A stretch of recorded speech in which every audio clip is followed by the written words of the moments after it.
Bienvenue! Aujourd'hui, on va parler d'un sujet important en intelligence artificielle, le biais.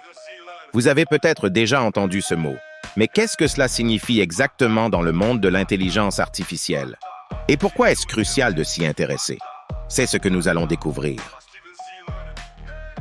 Le biais en IA, c'est quand une intelligence artificielle fait des choix ou des prédictions qui ne sont pas neutres, souvent en raison des données avec lesquelles elle a été entraînée. C'est un peu comme si on apprenait à quelqu'un une version déformée de la réalité, basée sur des informations limitées ou inexactes. Prenons un exemple simple. Si on entraîne un modèle à reconnaître des visages, mais qu'on ne lui montre que des visages d'un seul groupe de personnes, ce modèle sera moins bon pour reconnaître les visages des autres groupes. Ce déséquilibre, c'est ce qu'on appelle le biais. Mais d'où vient ce biais? Le plus souvent, il provient des données que l'on utilise pour entraîner l'IA. Si les données reflètent des préjugés ou des déséquilibres présents dans le monde réel, l'IA va les reproduire. Par exemple, si une IA est formée avec des données où les femmes sont moins présentes dans certains métiers, elle pourrait prédire que ces métiers sont plus adaptés aux hommes. Imaginez un assistant virtuel qui recommande des carrières.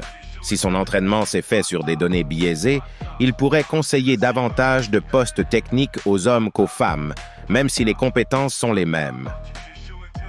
Le problème, c'est que l'intelligence artificielle est de plus en plus utilisée dans des domaines très importants, comme la justice, la santé ou les finances. Un biais dans ces domaines peut entraîner des décisions injustes.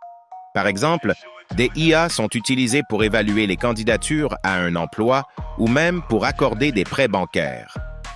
Si l'intelligence artificielle est biaisée, cela pourrait désavantager certaines personnes simplement en raison de leurs origines, de leur sexe ou d'autres critères.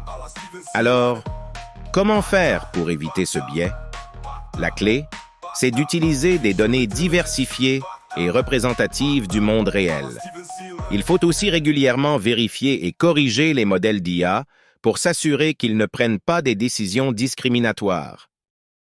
De plus, il est essentiel d'avoir une surveillance humaine pour contrôler les résultats et ne pas se fier aveuglément aux algorithmes. Certaines équipes travaillent même à créer des systèmes IA qui peuvent expliquer leurs décisions pour être plus transparents. Le biais en IA est un problème sérieux, mais c'est un problème que l'on peut résoudre. Avec une meilleure gestion des données, des équipes diversifiées et une surveillance rigoureuse, nous pouvons créer des systèmes d'intelligence artificielle plus justes et plus équitables.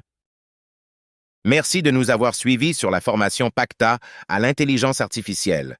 Si vous voulez en savoir plus sur l'intelligence artificielle, n'hésitez pas à consulter nos autres vidéos ou à poser vos questions dans les commentaires.